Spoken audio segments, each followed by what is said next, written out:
Ito na yung sinasabi natin mga kabasketball. Yuki Kawamura pumirma na ng 2-way contract sa Memphis Grizzlies. Kai Sotto pwede rin makakuha ng 10-day exhibit, pero hindi yun yung main target ng agency niya sa susunod na taon.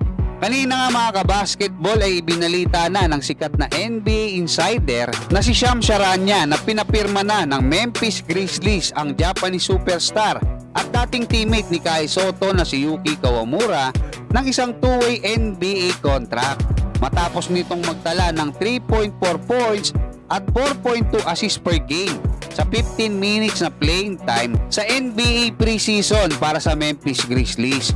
Ito yung ibinalita ko sa inyo 2 days ago, no? Ginawang ko yan ng content.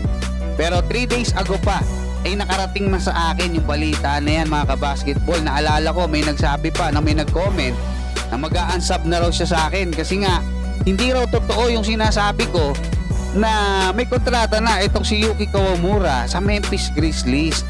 Ngayon ang tanong mga kabasketball, pwede din bang makakuha ng 10-day exhibit gaya ng nakuha ni Yuki Kawamura etong ating pambatong si Kai Sotto next year? Ang sagot mga kabasketball ay opo, pero hindi po yun yung main target ng kampo ni Kai Sotto pagkatapos ng Japan B-League season. Sa kasalukuyan kasi ay maganda na yung ipinapakitang performance ngayon ng ating pambatong si Kai Sotto sa Koshigaya Alphas, kung saan nag-average na siya ng double-double, no? 13 points per game at 10 rebounds per game. Kasama yung season high niya na 22 points sa panalo nila kontra nga dyan sa Shimane kahapon. Gagamitin ni Kai Sotto yung kumpiyansang nakukuha niya dito sa muli niyang pagsabak sa NBA Summer League. Gaya nung ipinaliwanag natin nung nakaraan na hindi big deal sa Wasserman Agency o sa agent ni Kai Sotto at ni Yuki Kawamura na si Tony Ronzoni na ipasok si Kai Sotto sa roster ng isang NBA team.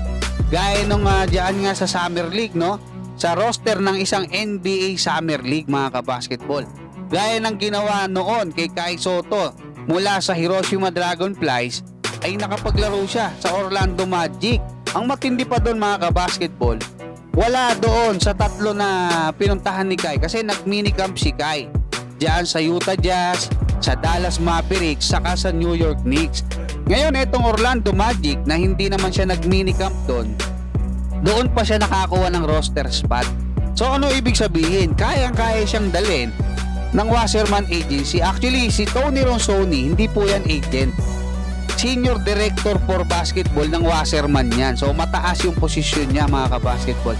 At marami siyang koneksyon diyan nga sa NBA. Yun nga lang syempre, kailangan magpakitang gilas ka rin. Hindi katulad nung nangyari kay Kai. Alam naman natin, no, na na-injured siya. Nakapaglaro naman siya, na-injured nga lang siya. Pero kung hindi siya injured, gaya ngayon, 'di ba, na mas malakas na yung katawan niya.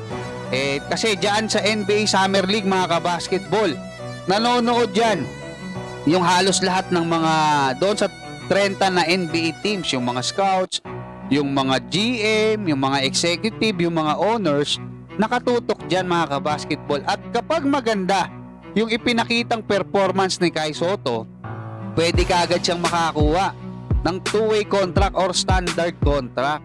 Or worse, kung hindi siya makakakuha ng 2-way contract, pwede po siyang makakuha or yung Wasserman pwedeng kumuha ng 10-day exhibit. Gaya ng ginawa nila dito nga kay Yuki Kawamura kasi hindi naman yan guaranteed. Depende pa rin yan sa ipapakita ni Kai Sotto dyan nga sa NBA preseason. Ang Wasserman Agency mga kabasketball, para sa hindi nakakaalam, mahigit 100 NBA player yung hawak nila, ganun kalaki. So kung may talent ka, gaya nga ni Yuki Kawamura, di ba? May 2-way contract na, at si Kai Sotto na nakikita natin na mas lumalakas pa, hindi po malabo na mapansin siya ng isang NBA team. Hanggang dyan lang muna mga kabasketball. Salamat sa mga nagtitiwala. Maraming salamat at God bless sa inyong lahat.